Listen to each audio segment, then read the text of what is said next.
Welcome to the Calculus Review Show. Today, we will be discovering the volumes of complex, three-dimensional solids using integrals and geometric formulas. You may ask yourself, how could I use integrals to find the volume of a solid? Well, it's quite simple once you think about it. We already know how to use integrals to find the area underneath a curve, and that is probably the toughest part. Finding the volume of basic solids is easy. You can just take the length of the base and multiply it by the height. Same basic principles apply on the calculus level. Integrals are used to find the area of the base, which we use to multiply with the height, which can be found with many different cross-sections given the measurements of the base. For you to really understand this, I'm going to do a quick review of integrals and how they work. Let's take a look at the notation first. The S thing in the front can be most easily understood if we think of it as a sum from one point to another. Inside the integral is our equation, f of x. F of x at a certain point is really just the y value, or the height of that point above the x-axis, so we will think of f of x as height. At the end of integrals is dx. dx is the harder one to understand. dx is an infinitely small number which we multiply f of x by, and it can be thought of as our width. The reason for this is because dx is the length from an original point to a second infinitely which we can use to compare to find the slope of the original point. Since the points are so close, the slope can be found for essentially a single point. Multiplying dx by f of x gives us an infinitely thin slice of the curve. If we add all the slices together inside the bounds, we get the area. To understand the formulas used with cross-sections, you must refer to the formulas to find the area of the shape which forms the cross-section. For example, to find the area of a square, you multiply one of the side lengths by itself. Taking this, we then put it into our integral form. To find the side length of the square, we must find the distance between the two curves. To do this, we take the top equation and subtract the bottom equation. Now, with the side length found, we square it to find the area.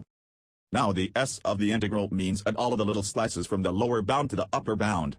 The equation is what we already solved for the area of the cross-sections, and dx is an infinitely small number, which we multiply by the area to give us a super thin slice of this solid.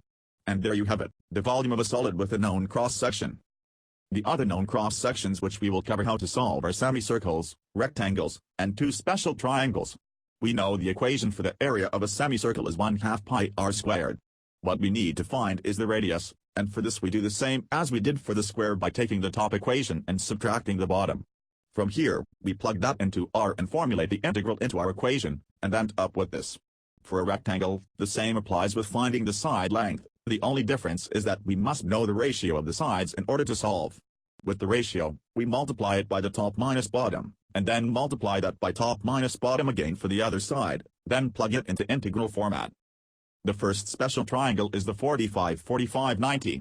Since two of the sides are the same length and the third is different, we need two formulas. If one of the shorter sides is the base, we can use the basic triangle formula 1/2 base times height and put it into integral format. Since the base and height are the same, we can just do base squared. For the base, we substitute top equation minus bottom equation, as we did before. If the hypotenuse is the base, the formula is different. Knowing the properties of 45-45-90 triangles, we divide the base the square root of 2 to find the other two side lengths. With these side lengths, it is similar to the setup before, and all we do to the previous equation is divide top minus bottom by the square root of 2. The other solids which we can find the volume of have known cross-sections, but are instead rotated around an axis to form three-dimensional figure. We will call the first type of these solids disks, because they are full solids with no negative space in the center.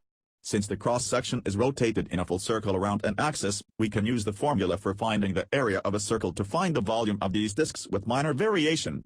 The main difference being that we substitute the radius for the area of the cross-section. Essentially, this means that we are adding an infinite amount of tiny slices out of this pie to create the total volume of the solid. The other type is a washer, because it contains negative space in the center. The formula for this is similar to the one for disks. To account for the negative space, we need to subtract the smaller radius equation from the larger radius equation.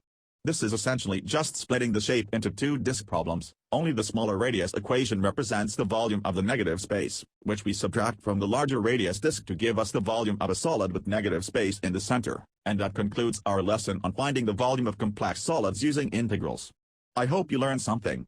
Goodbye.